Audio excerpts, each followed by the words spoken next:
Hello, welcome to the Writing Momentum Podcast. I'm Christopher Maselli, and my wife Gina is missing today. She's out, so it's just me, and I'm sorry that you're just going to have me today. But you know what?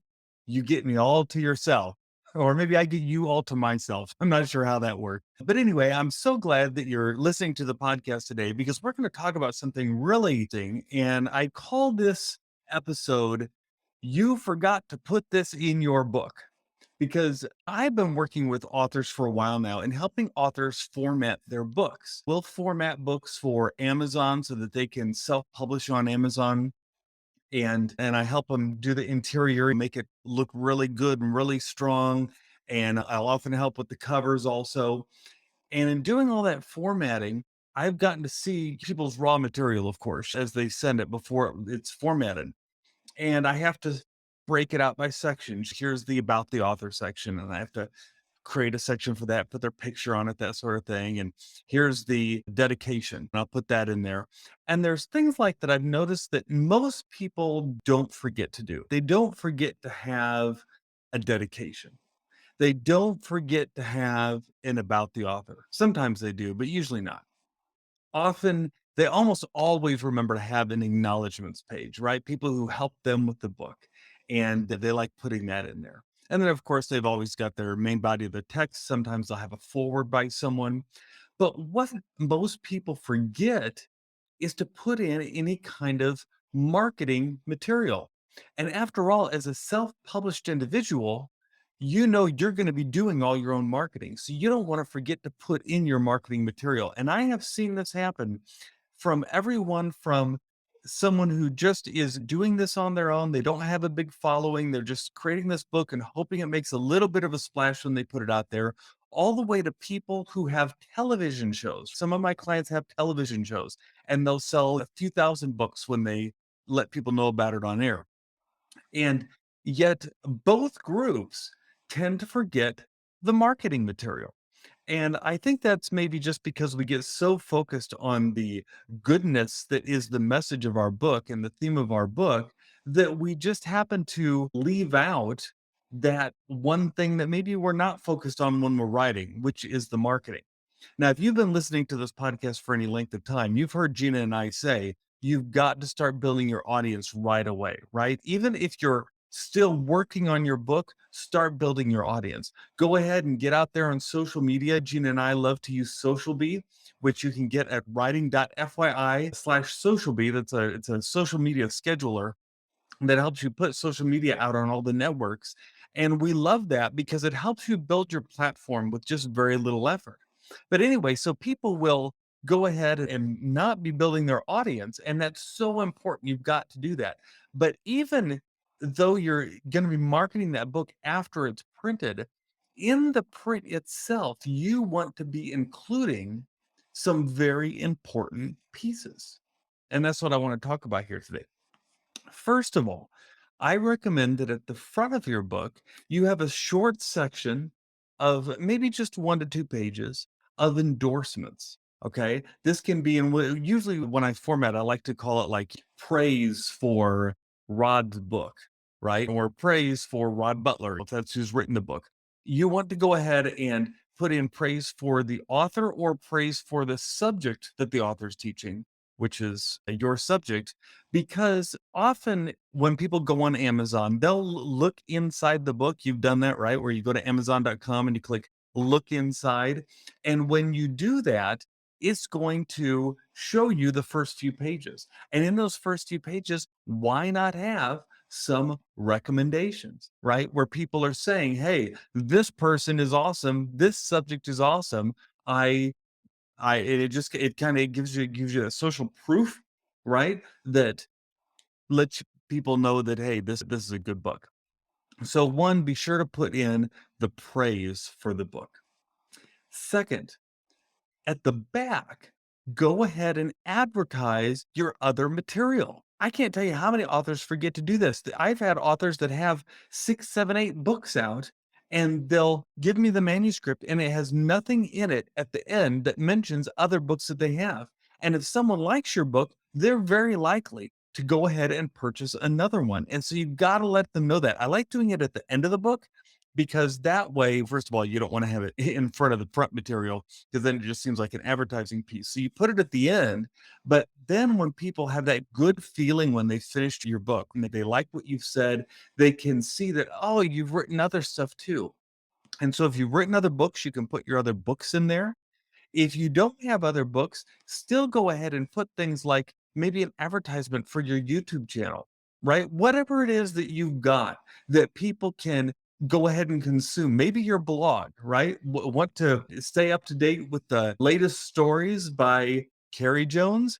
Go ahead and read this by blog. It's right here, right? So you do that kind of thing, and people will be drawn to more things that you're selling. So don't forget those two things. Now, that said, if your book got published and it didn't have those two things, I'd say I think you're leaving some important things on the table, but I wouldn't say that you completely forgot the most important thing. And that is because there is one thing you've got to put in there. And if you have listened to this show for some time, you're not going to be surprised at what I'm about to say. We talked about it for the full episode 35, and that is you've got to put your lead magnet in the book, right? Your lead magnet is a small, quickly consumable something that people will exchange their email address in order to receive. So, for instance, it might be a checklist of things that you should wear for your Western wardrobe if your book's about Western wardrobes. It might be a friend of mine does a lot of recipes. It might be a recipe, right? The greatest seasonable recipes, right? A friend of mine, Tony Chisholm, she wrote the book Never Meet the Devil Naked. It's about putting on your spiritual armor, right? Here is her lead magnet. It is a study guide for that book. Now, I think that's a really good lead magnet because if you're going to get her book, then most likely you'd like every chance to consume it as best you can. And one of the best ways to do that is through a study guide that accompanies it.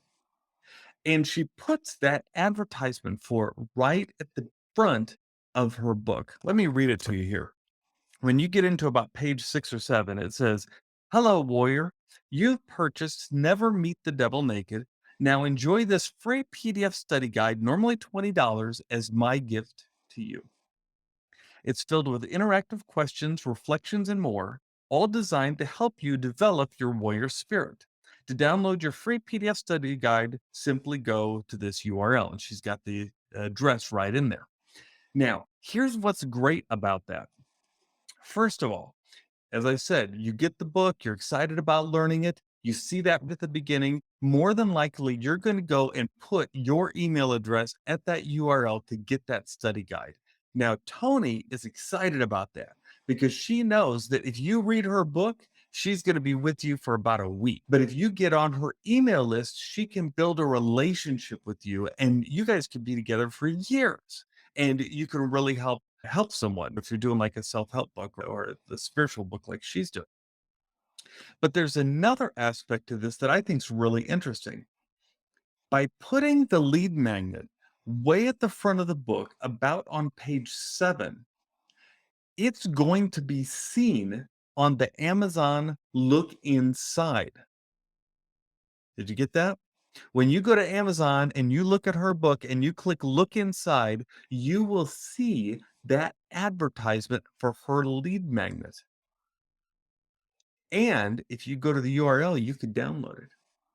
Now you might say, wait a second, I don't want them to have a lead magnet if they haven't purchased the book. Why not? Why not? Like I said, the book, it's $5, $10. That's all you're making on it.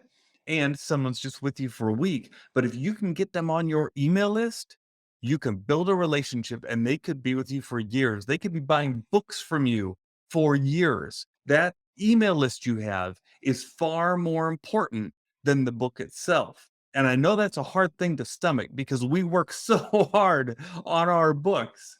But those newsletters, that interaction with your audience, it's super important. We really discovered this over the last couple of years, and we talked in an earlier episode about newsletters. And so check those episodes out if you haven't listened to those. But we have discovered how building a relationship with our audience over our newsletter just creates a really good relationship, because that's what marketing is today, right? It's a relationship, building a relationship to one another. And we've gotten to know people that we wouldn't have otherwise gotten to know. And that's one of the great things about this new economy that we're in, is that we're not just selling widgets to faceless people, right? We're actually able to build relationships with people as authors. How cool is that? I think that is just so awesome. So anyway, and just as a recap, authors don't forget to put a lot of things in their books, but they do usually forget the marketing material, like the praise at the front, right?